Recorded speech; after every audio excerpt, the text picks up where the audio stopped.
Coming up on episode 84 of Creative Writing, I'm sharing my favorite tools to work with. I can't go back to sleep, it's almost light. These restless thoughts have kept me up again tonight. Hello and welcome to Creative Writing. This is episode 84, and you are in the right place if you're a writer, blogger, or creative who's trying to build an online platform without being smarmy. I'm your host, Kirsten Oliphant, and I'm so glad that you're here listening. Whether this is your first time or your 84th time, I'm really glad that you are here. So today I'm going to be talking about some of my favorite tools, and I was inspired by the latest podcast episode from Amy Porterfield from the Online Marketing Made Easy podcast. And she shared some of her favorite tools. And so I thought I would share some of my favorite tools that I'm using online. And I'm going to be hosting a 10-day giveaway of about $1,000 worth of really awesome stuff. So I'm going to share the link for that. It's going to be up, not when the podcast is up though. So you're going to have to wait a little bit. It's going to be up on the afternoon of Monday, January 9th. I had to just look and it's past midnight. So that's today in the afternoon, just because I've got some things to get in order. And the same thing with the blog post that's going to share some of these tools with you. So all of this is going to be up a little later in the afternoon, so you can keep checking back. But the giveaway is running for 10 days. So no rush, no worries. You're not going to miss it. So you're going to find these things, the show notes at creativewriting.com/084 for episode 84. And the link to the giveaway will be in there. But if you want to just hop right on over to the giveaway, it's going to be at creativewriting.com/creator. Okay, so let me say a quick word of thanks to our sponsor, ConvertKit, before we talk about tools. And obviously, I'm going to be talking about ConvertKit because it's one of my favorite tools. In fact, if I had to keep two things on my list, it would be my microphone, because hello, podcasting and videos and all the things I use it for, and ConvertKit. So ConvertKit is an email service provider that does really fancy things to help you do fancy things with your email list. And back in the day, I used to just send, and for one list, I still do, one email to everybody. The open rates aren't amazing. I don't sell a lot of things through it. It's just kind of a weekly encouragement email. And that's all I thought you did with email. I mean, I was working on building it, but it wasn't really doing much. So I switched for my creative writing site. When I started the podcast and the site, I switched things over to ConvertKit. Actually, I tried a few places first. I tried MailChimp, I tried MadMimi, I tried Aweber, and finally settled on ConvertKit, and I'm so glad I did. Once I did, it was just a game changer. So if you want to try a free month of ConvertKit, you can go to creativewriting.com/ConvertKit. So thanks for being a sponsor of the show. Now let's get into tools, shall we? I'm going to break these down into a few categories. And the first category I'm going to go to is going to be the blog category. So for my blog, I use WordPress.org. Now, many of you may know the difference between .org and .com, but if you are starting out, or if you're on Blogger and trying to switch, or you're on Squarespace and kind of wondering what the deal is, I got super confused when I was first blogging because people are like, you should be on WordPress, you should be on WordPress. And I was on Blogger and I got a WordPress.com site and I was like, I don't see what the big deal is. And I think it probably is still up there somewhere. I don't know. Somewhere there's a WordPress.com site that I own and have nothing on it. Just like I think somewhere I have a Tumblr with nothing on it. So yes, there's a big difference between WordPress.com and WordPress.org. To keep it simple and streamlined, if you are wanting to run ads and have more control, you're going to want to be on .org, which basically means it's a self-hosted WordPress site. So you're going to pay someone to host it for you. I use SiteGround. And actually, if you want to sign up for them, I'm an affiliate, a huge fan of SiteGround. You can go to creativewriting.com/SiteGround. I used to be with Bluehost until my site went down every day for a month and then another month, just up and down, up and down, up and down. And if you're not sure how your site's doing, I would recommend this free tool called downnotifier.com. You just enter your email address, and then whenever your site goes down, you get an email, which is how I found out that Bluehost was not working well for me. P.S. In case you hear any bizarre, like heavy breathing in the background, I'm holding Piper, who's sleeping. So just FYI, sometimes she breathes really loudly. Okay, so WordPress.org, and I kind of got on a rabbit trail of other tools, but I have made bigger strides with my blog since I moved from Blogger, because there are these great things. I like to consider the plugins basically like apps on your iPhone or your whatever phone you're using, because they allow you to do different things. So it's kind of amazing once you switch. It's a little bit harder. The learning curve is greater. I had someone help me and help with design, and then I kind of got comfortable as I went, and now can pretty much do things on my own till I break things, and then I'll tell you who I use to fix things later on. So on my WordPress.org site, I use the Genesis framework, and basically, this has to do with themes, and I don't fully understand the difference even. See, this is where you're going to see all the things I don't get. I don't really understand the difference between frameworks and themes. All I know is the Genesis framework kind of goes over everything, and then I have themes that go underneath it that are child themes of Genesis. And I really like Genesis because it helps with a lot of things. It has some great backend stuff. One of my favorite things is a plugin called Simple Hooks for Genesis. And basically it allows you to place things really easily in different places in your blog. Like you can put Google Analytics in by just looking at where the header is, and you can add something to, every single post right before the comments right in there. You just plug things in, and it has these nice little blanks. So for people like me who are not big into coding, you can use these simple hooks to just kind of pop things right in. So I love that about it. And my favorite themes come from StudioPress. And these are paid themes. Genesis is paid, StudioPress is paid. I do feel like you get what you pay for. You don't want to use a free theme. You want to use something that has some support, that's going to be totally on the up and up with being mobile responsive, especially as Google and everybody basically is moving to sort of judge your website based on mobile. And that's because people are looking at it on mobile. And I know a few people who still have a big following and have a terrible mobile site, and I just won't even go. And I can't believe they haven't fixed this. And some businesses even, you have to get your stuff mobile. And one of the best ways to do that is to go with a great theme where they're going to take care of that for you.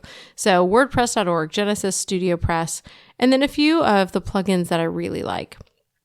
I already mentioned that I like the simple hooks for Genesis, which has been really helpful. And then one of my other favorites, especially for podcasters, is Pretty Links.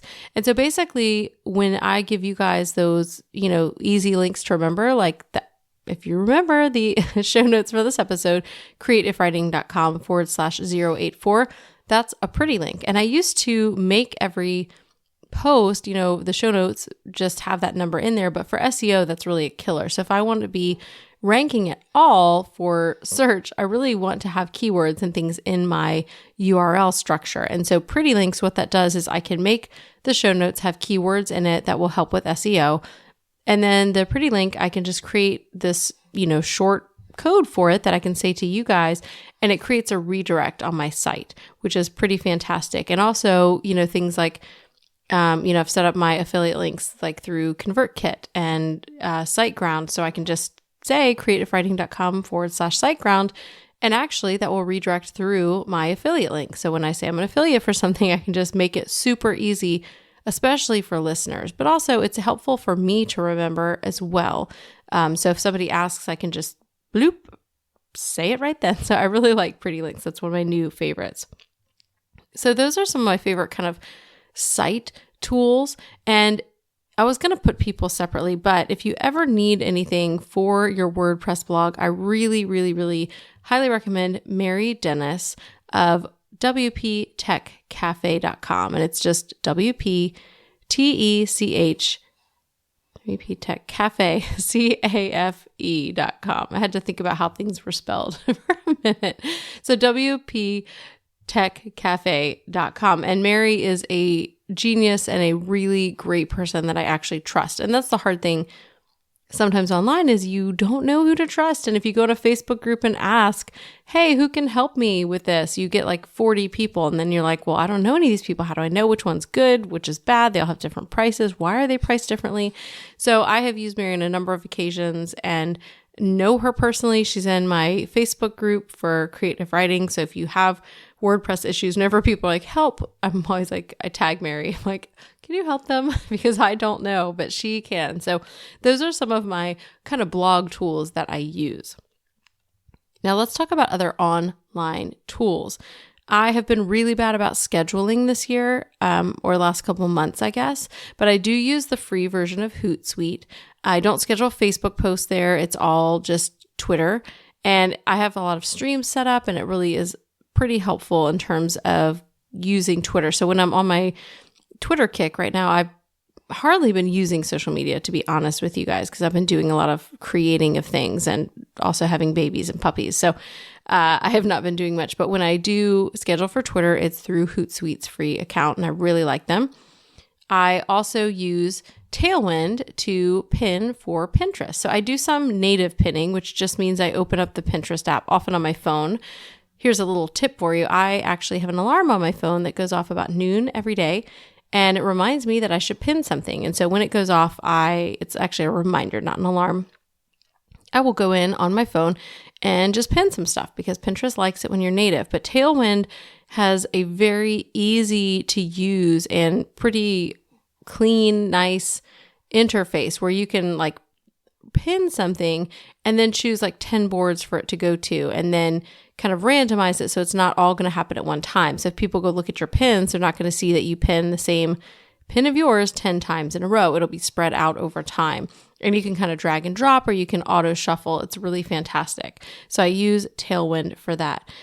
As far as other things go, I really have a lot of things that I kind of use off and on. So if I'm trying to create, documents or just jot down ideas, I use kind of a mix of Evernote and Google Drive and Google Docs. So both of them for different reasons. I have Dropbox for some things. And then for image creation, I use a mix of Canva and PicMonkey. I really do like different things about both of them. So let me share a little bit, because people often ask what's the difference between those two. So for Canva, I would say that it's the more advanced tool, but I think PicMonkey came out with some features I haven't taken advantage of yet. But Canva allows you, when you're creating, you can add pages, so you could actually create an ebook. Now, if you're using the free version, the limit is 29. I know this obviously because I've gotten to the end of that free version before. So Canva is fantastic for that. And you can also go back and edit. Whereas with PicMonkey, I think they're moving to have this option, but they haven't in the past. So PicMonkey, once you press save and you go away from that page, if you realize you spelled something wrong, which I've totally done, you can't go back and fix it. Like you start over, or I've done this actually before. I think I made a media kit with PicMonkey, which was a huge mistake. Do not do that. Use Canva because you can move things around. But I had to go place like a white geometric, so I had to open my file as a JPEG, and then I had to, that I'd already created in PicMonkey, place a white square over the thing I'd misspelled and then put it on there again. It was just a huge pain. So if you're doing something with a lot of text and things you might need to change later, I would highly recommend Canva for that. They also have some really beautiful templates. It looks great. I just really like it. Now, PicMonkey allows you to do some things that Canva doesn't. So if you are trying to do some fancier things, like if you want to create something like a logo that has a transparent background to save as a PNG file, that will have to be in PicMonkey because Canva does not allow you to do that, at least at the time of this recording. So if you're doing some more design heavy things, really, if you're doing design heavy things, you probably want to be using the fancy tools of like Photoshop. But if you are like me and you're just kind of a hack and you want to create pretty images, but this is not where you're investing your money, then I actually do the paid version of PicMonkey because you get more fonts, and then I'm okay with the free version of Canva, mostly because the fonts I like and use on my site are there already. But if you wanted to use your own fonts and import them into Canva, if they're not there, you do need to upgrade to the paid version of Canva. So I use both Canva and PicMonkey just depending on what I'm doing. I have a great process that's very streamlined in PicMonkey for my blog images. And so that's just very easy for me to do because the other thing is, this is one of the benefits of PicMonkey. So I have a video I'll link to in the show notes where I show you how I resize, because we all know social media images are not the same. It needs to be vertical for Pinterest. It should be horizontal for Twitter. And then you might want a square image for your, Facebook sharing or for your featured image on the blog. And with PicMonkey, I can take one image, make it vertical, then kind of move things around, crop it to be square, and then kind of hit the back button and then crop it to be horizontal instead, or mix it around. But Canva, you choose the size of the image first. And so you can't really do that. You'd have to create a whole new thing and rebuild everything if you wanted to do 3 sizes of the same image. And if you're really familiar with Canva, this may not be a big deal, but it's super easy for me in PicMonkey to just crop the same thing and not have to leave anything. And I can crop and then save and then crop and then save, move the things around. So those are 2 tools and how I like to use them. I also really like an app, I guess, called Workflowy, and I have some really cool documents in there. And if you have never used it, it's really strange because you go in there. If you're a bullet journal person, I think you would love Workflowy, because basically when I go into Workflowy, I don't have that many documents, but there's like a list of 8 things. There's 8 like little bullet points and each one has a name next to it. And it's so clean and non-stressful, unlike when I go into Evernote and I have 5,000 things saved. Even if they're in different notebooks, I just have a lot of things. Workflowy has these bullets and like 8 things. And then when you click on, so I've got links and helpful tips for my course, Own Your List, just kind of notes for myself. So that's one of the bullet points on there. So if I click on the bullet itself, like the circle or the name, it will suddenly expand and all those other 8 disappear. And then I'll see the title, Own Your List, with bullet points underneath it. And every bullet point you click on takes you to a new screen with new bullet points. And so it keeps it holds a lot of information, but in a way that is not overwhelming. It's very clean and non-stressful. So for someone like me, where I'm a very cluttery person, but clutter stresses me out. I really like a clean desk. And right now I'm looking around. I've got a tripod because I've done a lot of live videos. I've got the binder with my yearly planner in it. I have a pillow just for sound because I've moved my office around and I feel like it's more echoey. I have coffee mug, water, and it stresses me out. Like if I wanted to get real work done, I'd have to go clean all these things off my desk and start anew. So Workflowy is kind of good for my brain. So that's one more tool that I use online, and that's a free tool as well. Now, for editing my podcast, I use Audacity, which is also free.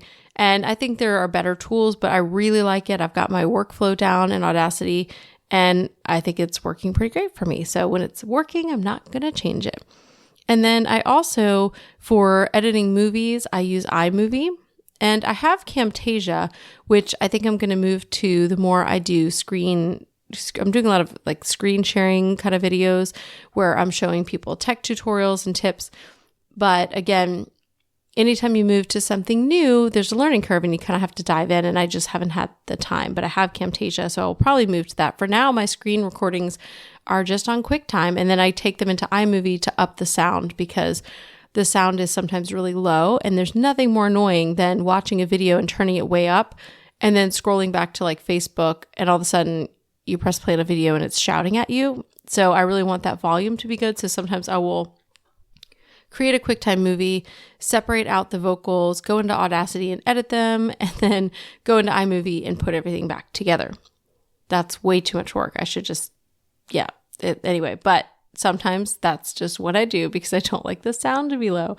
That's what happens when you start a podcast, is you end up with wanting sound. I'm not a huge sound snob, but I want things to sound a certain way and be a certain level.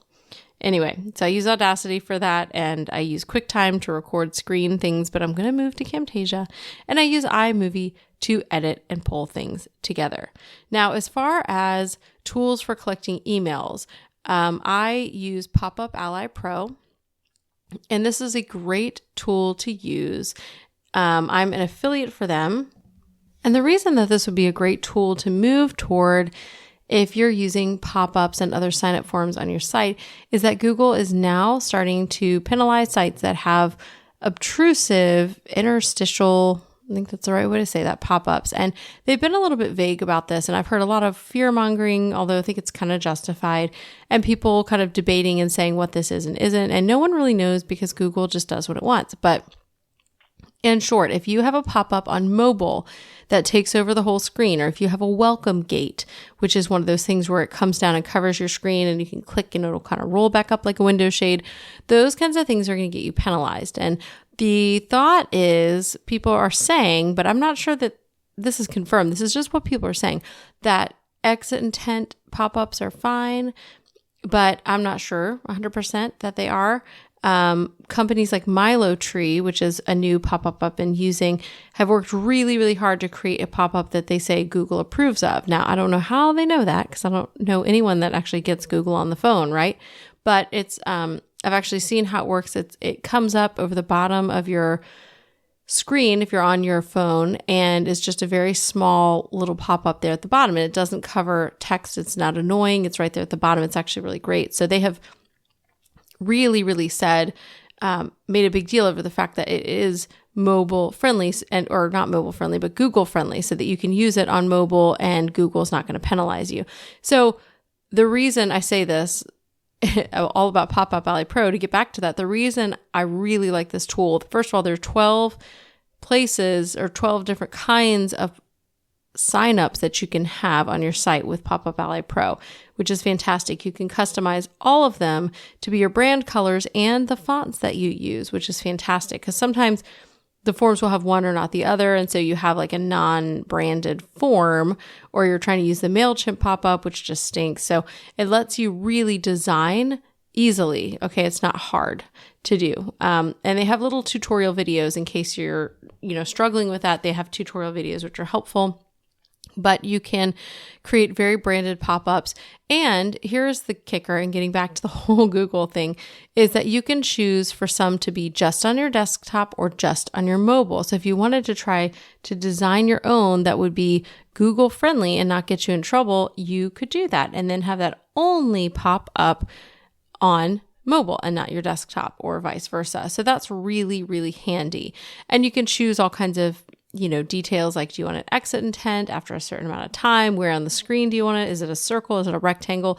So it's totally customizable, which is one of the things I love about it. And I do use the Pro version, which is paid, but it's totally worth it to me.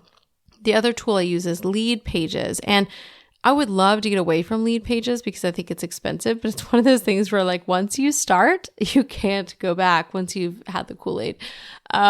But probably the main reason I would stick with Lead Pages, because I actually got ConvertKit thinking I wouldn't need Lead Pages because ConvertKit has landing pages as well.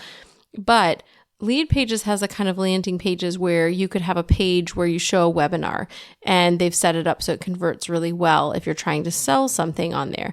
It also has a sales page. So if you're selling something, it kind of sets that up for you. And they do tons and tons and tons of testing, which I don't have the time for. And frankly, I'm not great at designing landing pages.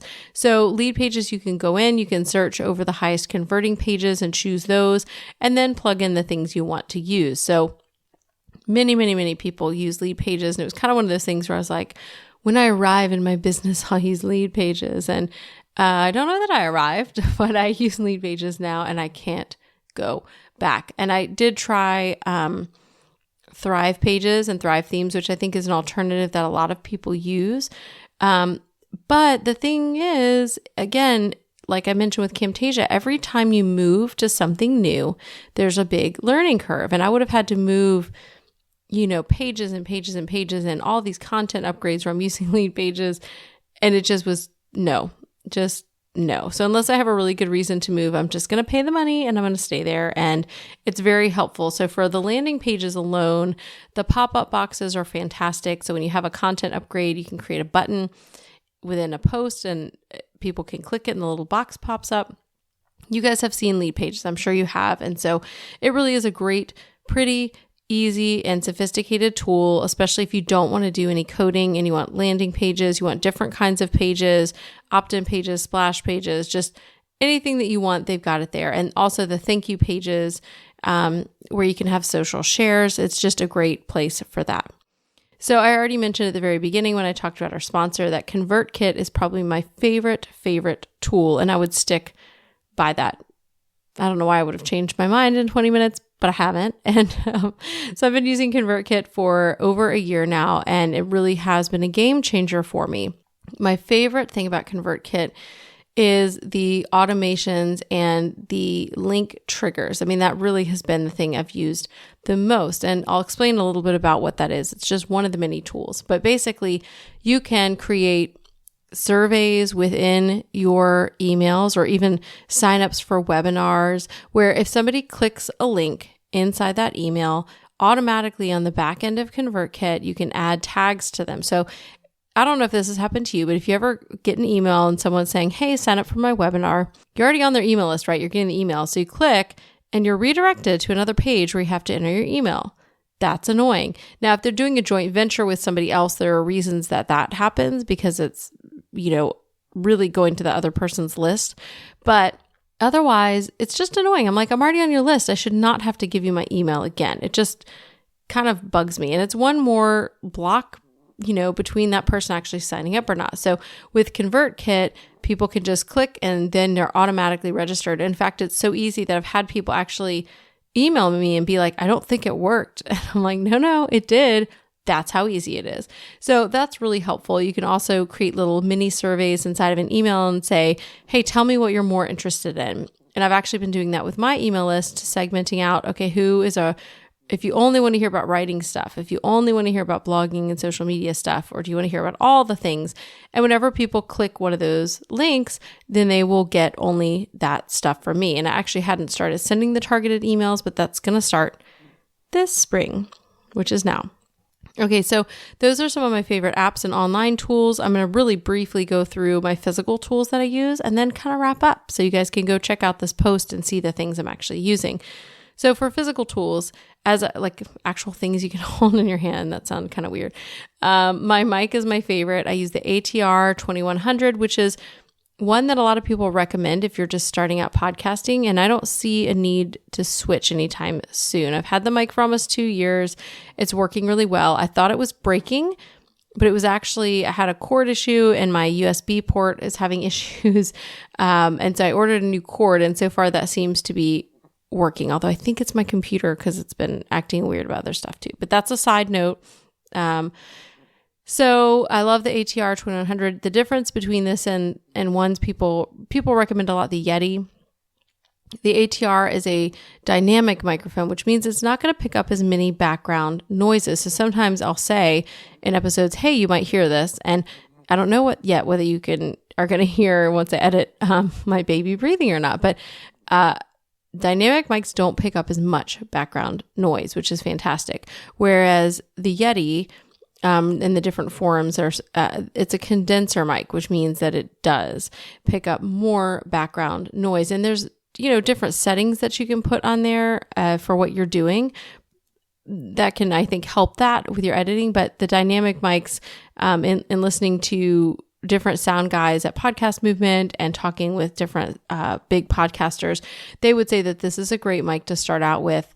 And I love it. And it's actually one of the things in my giveaway. So the other couple things I would say is I have a ring light for my iPhone. And I would prefer to get the big light that I've heard is really great is the Diva Ring, which is just a terrible name, I think, personally. But anyway, it's about $200. But the little one that goes on the iPhone does a really good job and is so portable. So when I'm going other places, I can easily record videos with better light just with this tiny thing. I mean, it's a circle that's really, it's a little wider than my iPhone, but not as tall. And it just clips onto your iPhone or anything. I usually clip it to my laptop. And it's a little ring light. And the ring lights, it's not big enough that you typically see this, but the bigger ring lights, you will see kind of the ring in people's pupils and people's eyes. You'll see the ring in there. And it's, now once you start to see it, you'll see it everywhere. I was watching a Rhett and Link video the other day and was like, hey, they've got the ring light. So that's a tool that I've used that's really helped my lighting. I also have a little tripod that I use that was like $10 that I can stick my iPhone on, but I have an adapter too for the iPhone so that I can put my iPhone in a bigger tripod if need be, because I have a bigger tripod that's for my DSLR, but I don't use it very much for the DSLR. So those are, in short, kind of the main tools that I use. I feel like I'm probably forgetting something, but I made a list and I've gone through the list now. But those are the main tools that I use both for my blog, for, digital apps, and then also, physically here in my office, what I'm using. So the giveaway that I'm going to be doing is going to be pretty enormous. It's going to be about $1,000 value. I haven't done the exact addition because I'm bad with numbers, but here's what's going to be included in there, various forms of these things. So you're going to get Pop-Up Ally Pro, Lead Pages, ConvertKit, an ATR 2100, the ring light that I talked about, the tripod that I talked about. What else is in there? Oh, my course, Own Your List, which I'm just now finishing revamping and re-recording, or not re-recording, just redoing the whole thing to create a video course. So it's all about email lists. It's going to be about $1,000 value for this giveaway, and you're going to want to enter. So it's going to have all the kind of things that you're going to need if you are someone who is like me, where you're creating something. So whether you're creating videos, whether you're creating audio content, whether you're creating course content, it's going to give you a lot of the tools that you need so you can have on hand, so you can have better Facebook Live videos because you have a better light, or you can do better voiceovers if you're doing some kind of tutorial for somebody using QuickTime or using Camtasia. You can have a better audio quality. If you're doing a webinar, you've got better audio quality with the microphone. You can use Lead Pages and ConvertKit and see how you like Pop-Up Ally Pro. So all of these things and a few more are going to be included in the giveaway. It's pretty epic. So it's going to be going on for 10 days. You can find out more in this post, createifwriting.com/084, or you can just go to the giveaway itself by going to createifwriting.com/creator. That about wraps up my tools, you guys. I would love to know what you use. So we're going to be talking about this in the Facebook group. If you're not in the Facebook group, it's free. We talk. It's one of my favorite things to do online is to check in and see what everybody's up to. You can find that at createifwriting.com/community. Again, there's the use of that pretty links.